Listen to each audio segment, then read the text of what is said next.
श्रोता प्रेमियों, मैं राम सागर शास्त्री आप लोगों के समक्ष रखने जा रहा हूं एक प्रसंग, जामवंत का जन्म।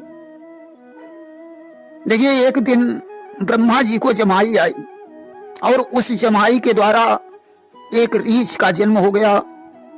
ब्रह्मा जी ने उसका नाम जामवंत रख दिया और उसे वरदान दिया कि भगवान 52 ब्राह्मण के रूप में अवतार लेंगे, इसलिए उनकी सहायता के लिए तुम सारी पृथ्वी की परिक्रमा करके भिक्षा का प्रचार करो। जामवंत रीछ प्रदेश में रहने लगे।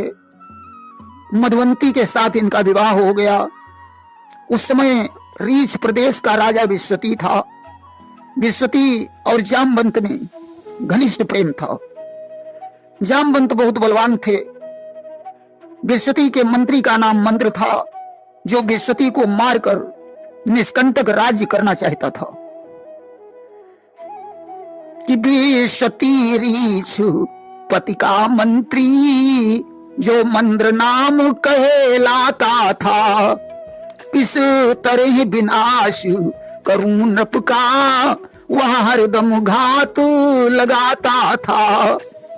मंद्र ने विचार किया, हमारे रास्ते का रोड़ा जामवंत है, अगर जामवंत को हटा दिया जाए तो विश्वती पर आसानी से विजय प्राप्त की जा सकती है। अस्तु उसने जामवंत को देशद्रोही बताकर विश्वती को भड़का दिया। विश्वती ने जामवंत को अपने देश से निकाल दिया। जामवंत की पत्नी मधुवंती ने भी जामवंत का परित्याग कर दिया। कि छूट गया इस तरह से उनका रीछ प्रदेश, तो आकर रहने लगे वो अंजन के देश। अस्तु जामवंत अंजन प्रदेश में आकर रहने लगे। एक और मंत्री मंद्र गुप्त रूप से ऋषियों की सभा जोड़कर विश्वती को मार डालने की योजना बना रहा था। हनुमान जी ने छुपकर उसकी कूटनीति को आंखों से देखा और मधुवंती को ले जाकर उस सभा का दृश्य दिखाया। तब तो मधुवंती के ऊपर वज्राघात हो गया। उसने विश्वती को जाकर सारा रहस्य बताया। आखिरकार विश्वती ने अंजन प्रदेश में जाकर जामवंत से क्षमा मांगी और रीछ प्रदेश में उन्हें वापस ले आया। जामवंत को साथ में लेकर विश्वती ने मंत्री मंद्र पर आक्रमण कर दिया और सेना सहित मंद्र को मार डाला। विश्वती जामवंत की सहायता से रीछ प्रदेश का शासन करने लगा। धीरे धीरे वह समय भी आ गया जब भगवान विष्णु ने कश्यप और अदिति के यहाँ वामन रूप में अवतार लिया और राजा बलि को छलने के लिए उसके यज्ञ मंडल में प्रस्थान किया। जामवंत उस समय तरुण थे। उन्होंने 2 घड़ियों में सारे भूमंडल की 7 परिक्रमा लगा ली। वामन लीला का स्मरण होने के बाद जामवंत को दुस्वप्न दिखाई देने लगे। जामवंत ब्रह्मा जी के पास पहुंचे। उन्होंने ब्रह्मा जी से कहा, पितामह, क्या कारण है जो मुझे स्वप्न में शिकारी दिखाई पड़ते हैं? मैं उन्हें देखकर भागता हूं, परंतु वे धनुष पर बाण चढ़ाए हुए मेरा पीछा करते हैं। ब्रह्मा ने कहा, जामवंत, अब तुम्हें यह शरीर छोड़ना पड़ेगा, क्योंकि 52 लीला के हेतु तुम्हारा जन्म हुआ था। अब तुम्हें मृत्युलोक छोड़कर स्वर्ग में आना पड़ेगा। कि 52 लीला संपन्न हुई, अब मृत्युलोक तजना होगा। हो चुका तुम्हारा कार्य पूर्ण, अब यह शरीर तजना होगा। जामवंत ने कहा, पितामह, मैं मृत्युलोक छोड़ना नहीं चाहता हूं। भगवान की अन्य लीलाओं को भी देखने की इच्छा है। ब्रह्मा ने कहा, वत्स, हमारे विधान को पलटा नहीं जा सकता है। अस्तु तुम्हें अति शीघ्र यह शरीर छोड़ना पड़ेगा। एक बार की बात है, जामवंत हनुमान जी के सहित जंगल में भ्रमण कर रहे थे। अचानक यमराज उनके प्राणों को खींच कर चल दिए। जामवंत निष्प्राण होकर पृथ्वी पर गिर पड़े। प्राण खींच कर चल दिए। एक दिवस यमराज दशा देख क्रोधित हुए, तुरंत वीर कपिराज। हनुमान जी जामवंत को बहुत चाहते थे। आज उन्हें निष्प्राण देखकर भयानक क्रोध आ गया।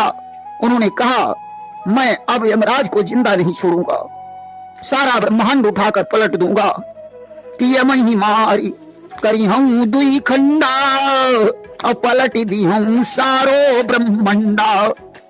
हनुमान के क्रोध को देखकर सारे देवता भयभीत हो गए और दौड़कर ब्रह्मा जी के पास पहुंचे कि क्रोध देखी सब देव डराए और तत्क्षण पास ब्रह्म के आए।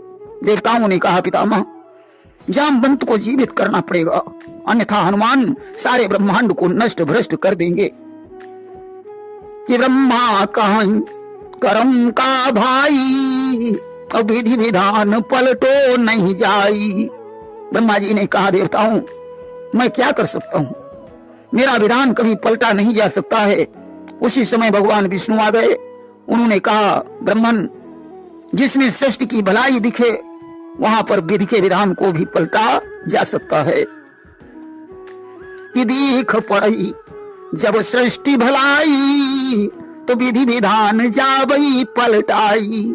आज भगवान विष्णु की आज्ञा पाकर ब्रह्मा ने यमराज को बुलवाया और कहा, जामवंत के प्राणों को छोड़ दीजिए।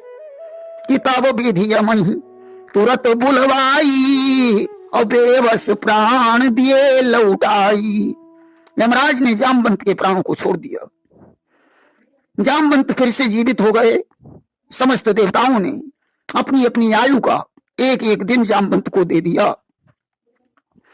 कि देवों ने यह वरदान दिया, तुम इतनी आयु पाओगे, सतयुग द्वापर त्रेता कलयुग चारों में तुम दिखलाओगे। देवताओं ने कहा, मैं तुम्हें वरदान देता हूं कि तुम्हारी आयु इतनी लंबी होगी कि तुम चारों युगों में दिखाई पड़ोगे। अब भगवान विष्णु ने देखा एक भील कन्या जामवंत के पास हाथ जोड़े खड़ी है। यह भील कन्या माता पिता से हीन थी, अतः जामवंत को ही अपना पिता समझती थी। और ते ही कन्ने बिलो की कर जोरे, देवी मांगू जो भावत तोरे। उस कन्या को हाथ जोड़े हुए देखकर भगवान विष्णु ने कहा, देवी मुझसे कोई वरदान मांग लो।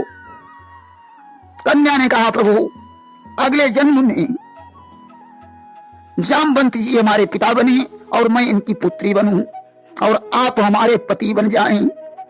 भगवान विष्णु ने एवं मस्तु कह दिया। कि तब ही विष्णु अस वचन उचारा और द्वापर लिए हूं कृष्ण अवतारा। भगवान ने कहा, देवी मैं द्वापर में कृष्ण के रूप में अवतार लूंगा, तुम इनकी पुत्री जामवंती बनोगी, तब मैं तुम्हारे साथ विवाह करूंगा। कि जामवंत की सुता कहू तब पति रूप हम तुम पहियऊ।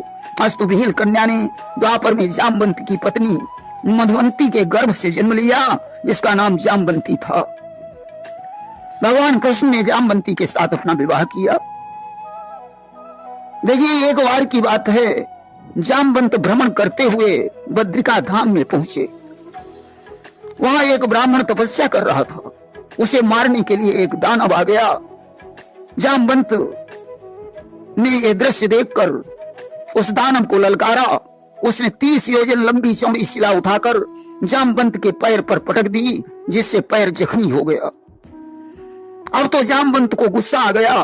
उन्होंने उस दैत्य को पकड़कर जमीन पर पटक दिया और टांग पकड़कर बीच से आधा आधा कर दिया। ब्राह्मण ने जामवंत को हृदय से आशीर्वाद दिया।